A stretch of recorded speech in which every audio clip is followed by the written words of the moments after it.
Hello friend, আসসালামু আলাইকুম। আশা করি আপনারা খুব ভালো আছেন। আমি অনেক অনেক ভালো আছি। আর রাজ্জাকু বাংলা ফুড চ্যানেলটি সাবস্ক্রাইব করে আমার সাথে থাকুন। আমি শেফ সাবিনা ইয়াসমিন সীমা।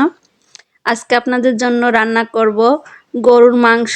চর্বি দিয়েই গরুর মাংস রান্না হবে, কোনো তেল ব্যবহার করা হবে না। একদম সামান্য শুধু পেঁয়াজ ভাজার জন্য একটু তেল দিয়ে হবে, তাছাড়া পুরোটাই গরুর মাংসর তেল দিয়ে রান্না হবে। তারপরে দেখুন কত সুন্দর কালার আসছে আর কত সুন্দর মনে হচ্ছে অনেক তেল দিয়ে রান্না করছি, কিন্তু আসলে এটা গরুর মাংসর তেল দিয়েই গরুর মাংস রান্না হয়েছে।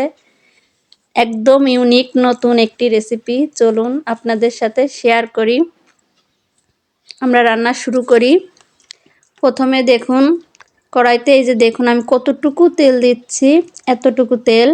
এই তেলটা শুধু কড়াইতে যাতে এঁটে না যায় মশলা টশলা, এই জন্য চারপাশে একটু ছড়িয়ে নিলাম। নিয়ে এখানে কয়েকটা পেঁয়াজ দিয়ে দেবো আমরা। 3-4টা পেঁয়াজ দিয়ে পেঁয়াজটা ভাজা ভাজা করে নেব, একটু ফ্লেভারটা যাতে মাংসের ভিতর সুন্দর একটা ফ্লেভার আসে, এজন্য আমরা পেঁয়াজ ভেজে নেব। এখন এই যে আমরা পেঁয়াজগুলো দিয়ে দিলাম, দিয়ে পেঁয়াজটা নেড়ে আমরা পেঁয়াজটা ভাজা ভাজা করে নেব। এরপরে আমরা এর ভিতরে ডালচিনি দিয়ে দেবো। এই যে ডাল, এই যে ডালগুলো ছোট ছোট করে ভেঙে আমি গুঁড়া করে দেব। এরপরে আমরা ফল দিয়ে দেব কিছু, এই যে ছোট ছোট করে ভাঙা হয়ে গেছে, দিয়ে দিলাম। এবার আমরা ফল দিয়ে দেব, 4-5টা মতো ফল দিয়ে দেব। ফলের মুখ এড়াই দিলে ফুলের ফ্লেভারটা পুরো তেলে ছড়ায় পড়ে। এভাবে তেলের পারে আপনারা দেবেন। তেলের পারে দিলে তেলে ফ্লেভারটা ছড়ায় পড়ে। এবার একটু জিরে দিয়ে দেবো, কাঁচা জিরে। যদিও মশলার ভিতর সব দেওয়া থাকবে, তারপরেও আমরা একটু এগুলো তেলের পারে দিলে সেন্টটা পুরো মাংস ছড়িয়ে পড়বে এবং মাংসের টেস্টটা দ্বিগুণ বেড়ে যাবে। এভাবে আপনারা একটু তেলের পারে দিয়ে নাড়িয়ে নেবেন। দেখুন সামান্য একটু তেল দিয়েছি শুধু আমি এগুলোকে একটু ফ্রাই করার জন্য। এই যে দেখুন পেঁয়াজগুলো ফ্রাই করা হয়ে গেছে, সব কিছু ফ্রাই করা হয়ে গেছে। এখন আমরা এর ভিতরে এই যে বাটা মশলাটা দিয়ে দেব। বাটা মশলাটা দিয়ে আমরা কষিয়ে নেব। এখন কষাতে গেলে তো মনে করেন একটু পানি লাগবে। এখন যেহেতু আমরা এখানে তেল ব্যবহার করতে পারবো না, আমরা পানি দিয়ে মাংসটা কষিয়ে মশলাটা কষিয়ে নেব।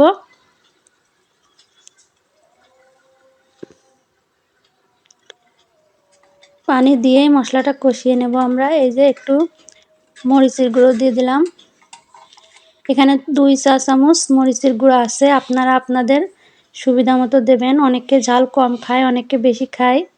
আজকে যেহেতু ঝাল ঝাল গরুর মাংস হবে, এই জন্য একটু ঝাল বেশি দেব আমরা।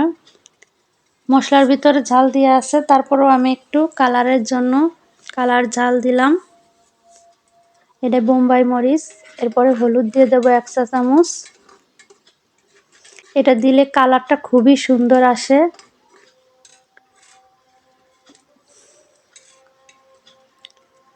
এবার এটাকে আমরা সুন্দরভাবে কষিয়ে নেব।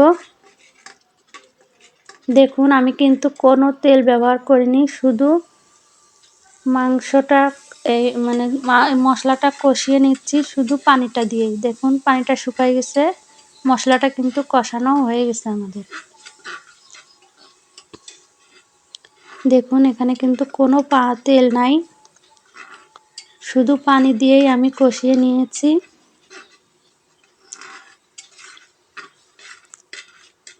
এরকম তেল না দিয়েই একবার রান্না করে দেখুন, গরুর মাংসের তেল বের হয়ে একটা সুন্দর ফ্লেভার আসবে। কিন্তু এখানে একটি টিপস আছে, টিপসটা আপনাদের বলে দিই।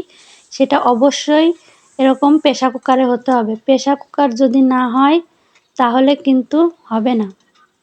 এই যে দেখুন এর ভিতরে যে চর্বিগুলো আছে, এই চর্বিগুলো থেকেই কিন্তু মাংস রান্না হয়ে যাবে। এখন আমি মাংসগুলো দিয়ে দিচ্ছি। এর ভিতরে যা আছে শুধু এই চর্বি বের হয়ে দেখেন অনেক তেল হয়ে যাবে। আমি কিন্তু এক্সট্রা করে তেল বা চর্বি দেওয়া হয়নি।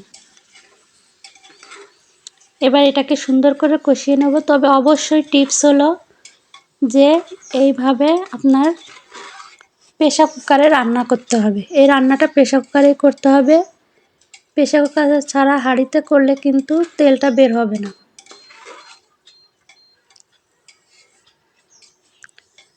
এই যে এখন মাখিয়ে নিলাম। এখন আমরা মাংসটাকে সুন্দরভাবে কষিয়ে নেব। এই যে দেখুন মাংসটাকে কষিয়ে নিলাম। একদম গা মাখা করে কষিয়ে নিতে হবে।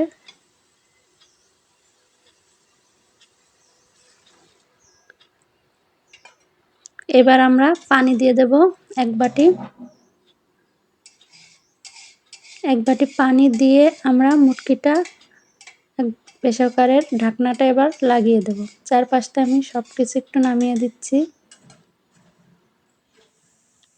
দিয়ে আমরা প্রেসার কুকারের ঢাকনাটা লাগিয়ে দেব।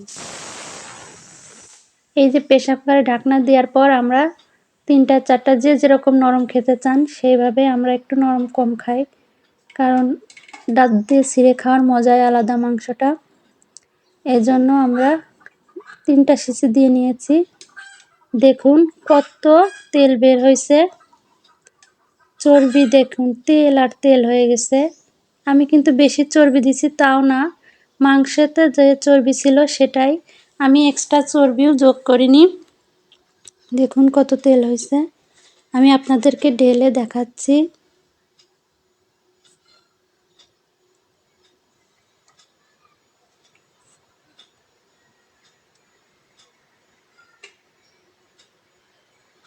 দেখুন কত সুন্দর কালার আসছে আর কত সুন্দর তেল আসছে। এবার আমি আপনাদেরকে ঢেলে দেখাবো। এই যে দেখুন আমি ঢেলে নিয়েছি। দেখুন কি পরিমাণে তেল বের হয়েছে। আমি কিন্তু আমরা শুধু কেন তেল দিয়ে মাংসটাকে বেশি তেল বানাবো? মাংসর তেল দিয়েই কিন্তু সুন্দরভাবে মাংসটা রান্না করা যায় এবং খুব টেস্ট হয়। একবার হলেও আমার কথা বিশ্বাস না করলে আপনারা একবার হলেও প্রেসার কুকারে এভাবে রান্না করে দেখুন। যদি তেল বের না হয় তখন আমার কমেন্টে যা মনে চায় তাই বলেন। দেখুন কত সুন্দর তেল বের হয়েছে আর কত সুন্দর কালার আসছে। দেখে মনে হচ্ছে খাই। ভালো লাগলে আমার চ্যানেলটি সাবস্ক্রাইব করে আমার পাশে থাকুন। আপনারা বন্ধু হিসাবে আমার পাশে থাকেন, খুব ভালো লাগে। সাবস্ক্রাইব করলে আসলে বোঝা যায় যে কে আমার পাশে আছেন। আসলে সাবস্ক্রাইব করতে তো টাকা লাগে না, শুধু আপনাদের ভালোবাসাটাই প্রয়োজন। এরকম আপনারা ভালোবাসা দিয়ে সবাই আপনারা আমার পাশে থাকবেন। আর এরকম মজার ভিডিও আরও অনেক আমার চ্যানেলে আছে, আপনারা দেখে আসবেন। আমি শেফ, আপনাদের জন্য আরও অনেক ধরনের রেসিপি নিয়ে আসব।